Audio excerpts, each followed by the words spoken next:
So we're here at the Queenston quarry today, doing some fossil hunting, but I actually came across this boulder full of dolomite crystals, and I managed to pry off a plate with a nice little size plate of dolomite crystals. I might try extract this one, but I don't think I will, because that'll just smash it to bits. But this guy popped off right here. It was nice and loose already, so I just gave it a couple of taps and it popped off.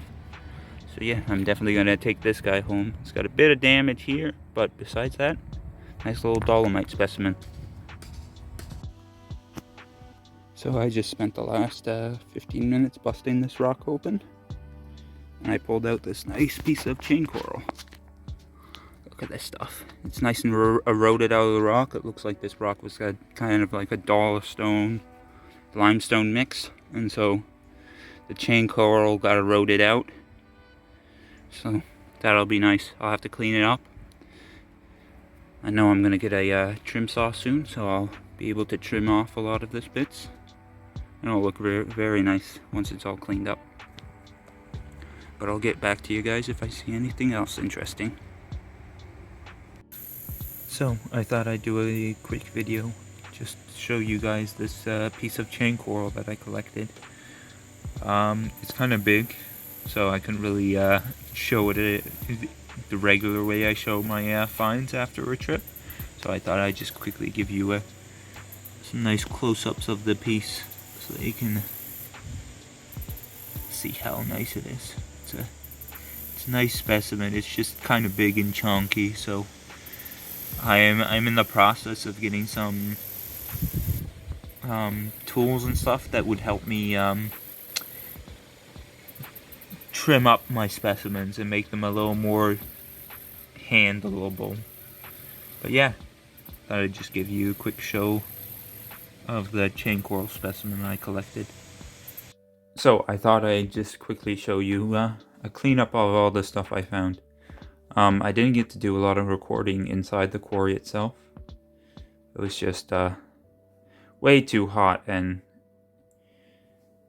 way too dusty. Like I was a little worried about getting too much of the dust in my phone, so I kept it in my bag. And then of course, because it was so hot, I didn't want to carry my bag all over the place, and so I'd leave it in one central spot and go back for it. So I didn't get a chance to record a lot of the stuff I found. I got a couple of videos out, a couple of videos recorded, but the rest was just not recorded. So I'll start with some of the more, some of the first things I found. So the original reason we went on this trip, like my club went on this trip, was to look for fossils. If you can see, this was one of the few pieces of fossils that I found.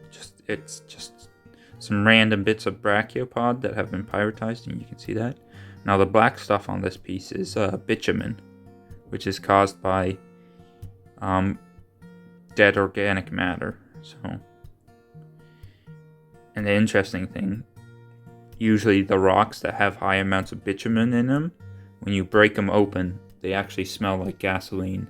And some of the better rocks with minerals, or at least that I found when I was collecting out Montrose, when I used to collect out Montrose, some of the best rocks were the ones that smelled like gasoline. Because those usually had, not only did they have used to have organic matter there, but that also usually meant that they had other fossils. And a lot of the times, the fossils, which were usually stromatolites, would have these cavities, and in those cavities you'd find the actual minerals you were looking for. Now, this is just a piece of pyrite that I found, just a vein of pyrite. Doesn't pick it up well. It's got a much more nicer brassy shine to it than this camera is picking up. Here's an example actually of a stromatolite that doesn't have any voids. It's a little hard to see, but you can see the lines. Now stromatolites are just microbial colonies. They actually still exist, if I remember correctly. I think there's there's a place in the Great Barrier Reef in Australia that's famous for having a whole bunch of these guys. But yeah, it's just a fossilized microbial colony of, I think it's cyanobacteria. They used to call it like some type of like blue-green algae, but that's I think an incorrect labeling.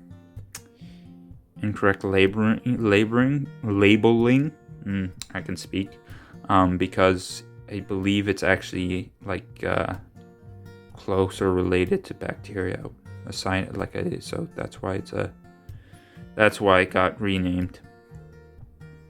But yeah, fascinating little chunk.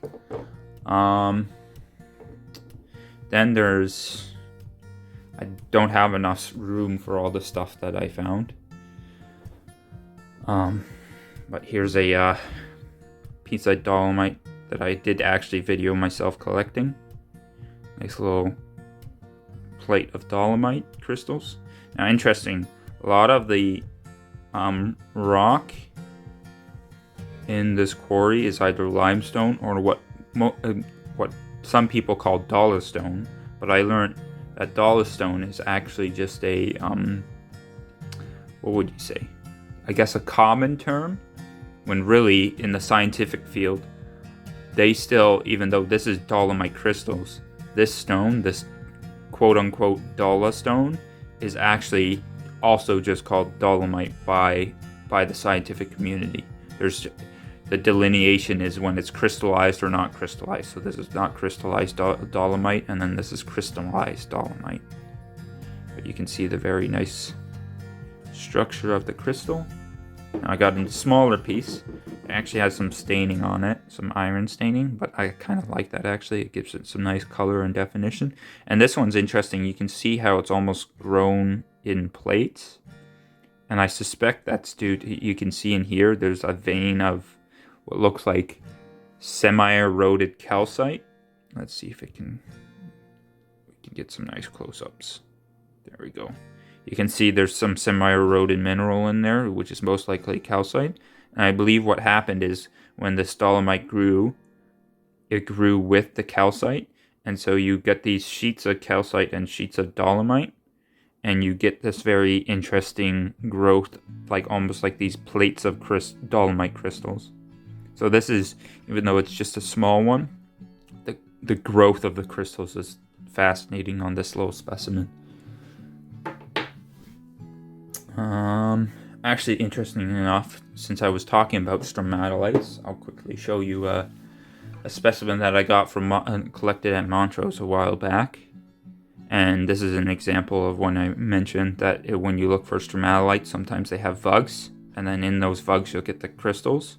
So this is a mix of dolomite with nice yellow dogtooth calcite. Now it's kind of hard. It's dark in there, but there are dogtooth crystals there, and you can see here there's some nice yellow dogtooth crystals. This is one of my favorite pieces from Montrose, besides the fluorite pieces I've collected at there. It's just a little fascinating fossil mineral specimen. Anyways, we'll get back to the actual finds from this trip.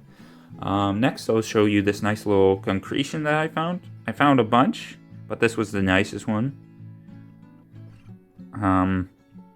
Concretions are just basically this solid mass that got hardened basically through the precipitation of a natural mineral cement.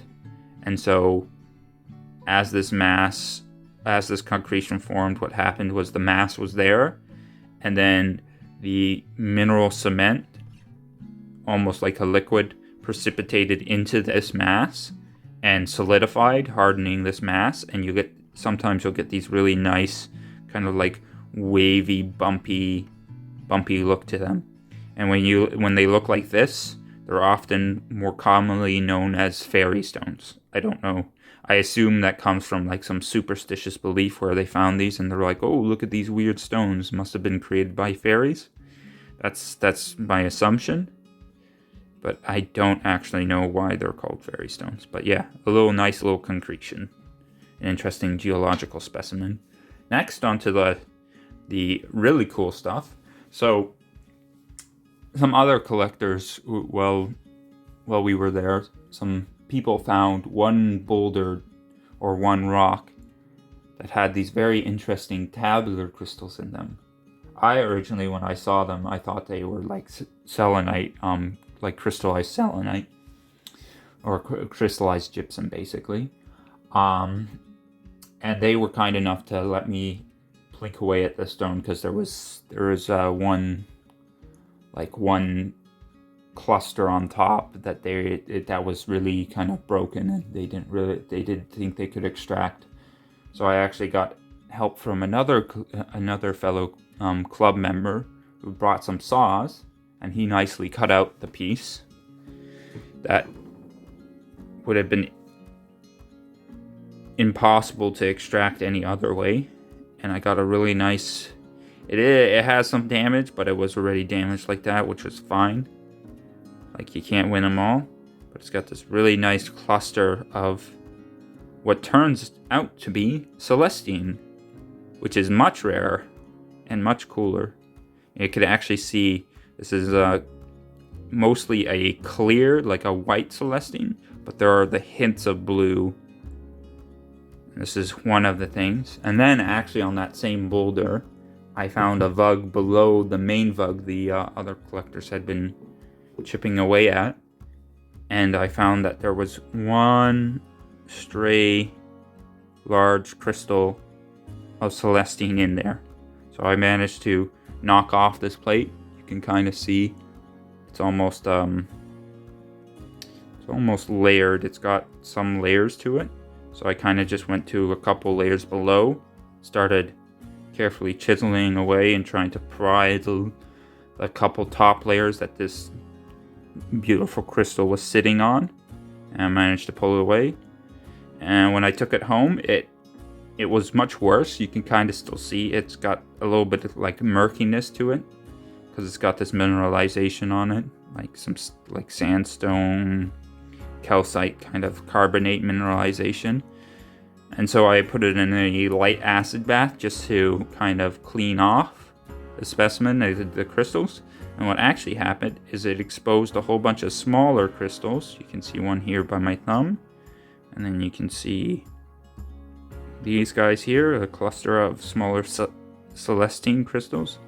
And there were some stray ones that were much more deeply embedded in the rock that got damaged, but this was the main prize. Very nice whole Celestine crystal. And then I'll show you these smaller single points. These actually came off of this guy. This guy had a very large shattered mass right where my finger is, and it was just gonna fall apart, and it didn't look that great. Like, it was already falling apart when I was cleaning it. So I just carefully pried it apart, and in that mass there were actually there was a little vug in that solid shattered mass, and I pulled out these points of Celestine. You can see this guy is nice gemmy clear Celestine point. This guy is not necessarily a point, but just a broken piece of it, but it's got this beautiful translucent clearness to it. So I thought I'd show that one. And then this one's interesting. It's technically terminated, but what happened was it terminated into another mineral. So I'll see if I can try and show it. There we go. You can see the skeletal step structure of this terminated point of this crystal, and you can actually see where there's a bit of the blue.